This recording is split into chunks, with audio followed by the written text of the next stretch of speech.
Você acorda às 6 da manhã, abre os olhos, sente uma clareza. Mas ao mesmo tempo, um vazio gelado. É como se você tivesse desligado um despertador interno, mas continuasse preso a correntes invisíveis. Você lê Montaigne na cama, escuta podcast sobre consciência, experimenta meditações guiadas e mesmo assim sente que falta algo. A solução externa já não funciona, nem a interna. O que fazer então? Este vídeo é um convite. Pare de buscar a liberdade e descubra como ela sempre esteve aí.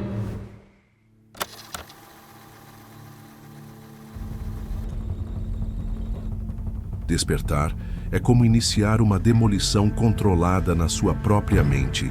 As certezas que você carregava, carreira, relacionamentos e identidade, começam a ruir. De repente, aquelas metas que antes faziam sentido perdem o significado. Você se pega perguntando: quem sou eu sem essas metas? É um terremoto interno. No primeiro instante, a sensação é ótima. O mundo parece novo, fresco, sem poeira. Mas se você parar para escutar, há um eco de insegurança.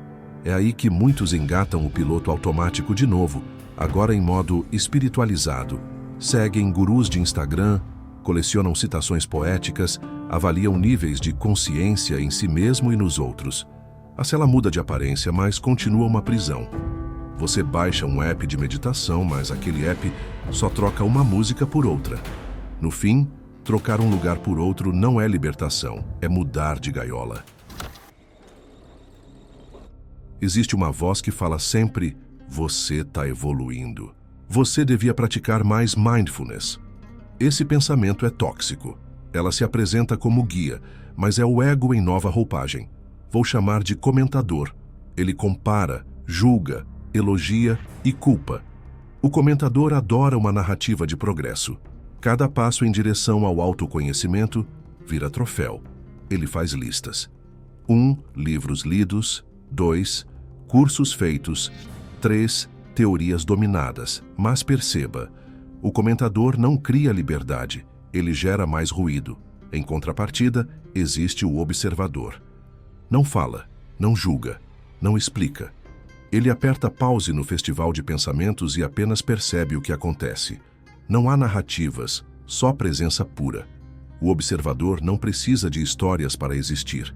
Enquanto o comentador está ocupado em criar enredo, o observador lê silêncio. E é nesse contraste que mora a liberdade verdadeira entre ruído e silêncio. Você começa a acumular selos. Fui a 3 retiros de meditação, aprendi programação neurolinguística, estudei os Upanishads. Isso faz de você um alguém. Agora, o buscador. O ego espiritual adora esse título. Ele cria um muro. Você é diferente, entende de coisas que o resto não entende. É uma sensação de pseudo-superioridade que parece libertadora, até a próxima crise.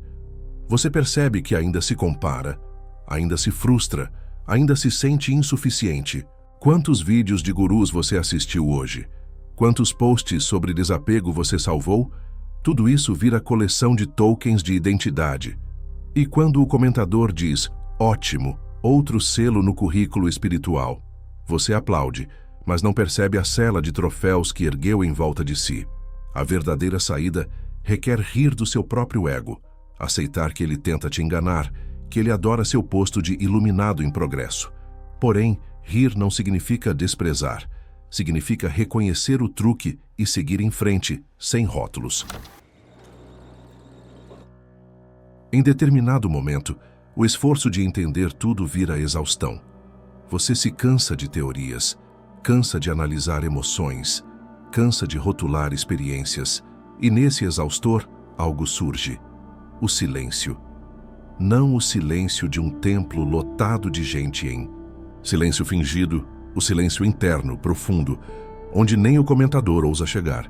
É como chegar no centro de um furacão e perceber que ali não há vento. A corda que atava o observador e o comentador se rompe. Você pode chamar isso de insight, revelação, ou apenas de um momento bizarro de calma. Mas o fato é que, sem aviso, o ruído mental dá trégua. E nesse espaço, a consciência não busca nada. Ela só é. É ali que você percebe. A presença pura já estava o tempo todo. Era sombra na parede. Era linha tênue entre dois pensamentos. Era pausa entre duas batidas do coração. A mente tem uma estrutura de feedback infinito. Pense no eco de um microfone perto do alto-falante. O som sai, volta, repete, aumenta. Da mesma forma, o pensamento gera emoção, a emoção gera reação, a reação gera mais pensamento. Exemplo real. Você sente tristeza, percebe a tristeza, julga-se por sentir tristeza, fica com raiva de si mesmo por se julgar, sente medo do que os outros vão pensar e volta ao ponto inicial, agora multiplicado. Esse ciclo é o que mantém a prisão em pé, invisível e sorrateira. Enquanto você foca no conteúdo do ciclo, os pensamentos, as emoções, não percebe a forma, o looping em si. O observador, se deixado à vontade, enxerga o padrão e não se prende a ele. Já o comentador se perde em cada voltinha, aplaudindo sua própria complexidade. Chega um estágio em que a liberdade real assusta, porque ela exige um mergulho no vazio. Não é um vazio sem graça. É o útero de tudo. O ponto zero antes da matéria, antes das ideias, antes do tempo. Existe uma história de um monge que andava descalço, dizia nada e sorria o tempo todo. Quando perguntavam o porquê, ele respondia: "Estou só aqui, sem querer nada." O vazio não é ausência, é potencial puro, é o leito fértil onde surgem novas possibilidades. Mas a mente teme esse solo sem muros. Só há liberdade se não houver muros.